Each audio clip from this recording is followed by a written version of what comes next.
کوئی حسن و جمع کوئی حسب نسب دیکھتا ہے کہ اونچے خاندان کے اچھے خاندان کی ہے یا نہیں ہے، کوئی مال دیکھتا ہے کہ مال کتنا ملے گا، اور کچھ ایسے لوگ ہیں جو دین دیکھتے ہیں۔ رسول اللہ صلی اللہ علیہ وسلم نے فرمایا کہ تم کو دین دیکھنا ہے، دیندار لڑکی کے ساتھ اپنے بچوں کے رشتہ کیا جائے، دیندار لڑکوں کے ساتھ اپنے بیٹوں کا نکاح کیا جائے، تاکہ دیندار عورت جب گھر کے اندر آئے گی تو اس سے جب بچے ہوں گے ان بچوں پر دین کا اثر پڑے گا، وہ کلمہ سیکھیں گے ماں کی گود کے اندر، وہ ماں کی گود کے اندر مسجد میں آنے کی دعا سیکھیں گے، وہ ماں کی گود کے اندر مسجد سے نکلنے والی دعا سیکھ لیں گے۔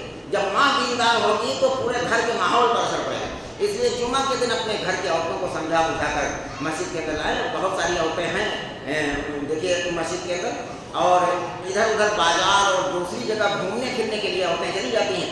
مسجد اللہ کا دربار ہے، یہاں پردے کا بھی انتظام کیا گیا ہے کہ کسی آدمی کی نظر نہ پڑے، پورا انتظام ہے۔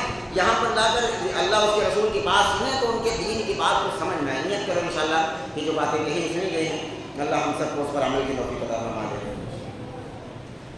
یا رب العالمین ہم سب کو جب تک زندہ رکھے اسلام پر، جب موت دیجیے تو ایمان پر خاتمہ نصیب فرما۔ یا رب العالمین ہم سب کی جائز تمناؤں کو، جائز خواہشوں کو پوری فرما دیجیے۔ یا رب العالمین ہم سب کے دلوں کی دھڑکنوں کو جاننے والے، ہم سب کے دلوں کی جائز مرادوں کو، جائز تمناؤں کو پوری فرما دیجیے۔ یا رب العالمین کرم کی نگاہ سے امت کو دیکھ لیجیے، رحم کی نگاہ سے امت کو دیکھ لیجیے۔ یا رب العالمین تمام مرد عورتوں کو اللہ قرآن و سنت پر عمل کرنے کی توفیق نصیب فرما، قرآن و سنت کے علم کو سیکھنے کی اور سکھانے کی توفیق نصیب فرما، اپنے کرم سے قبول فرما لیجیے۔ صلی اللہ علیہ وسلم۔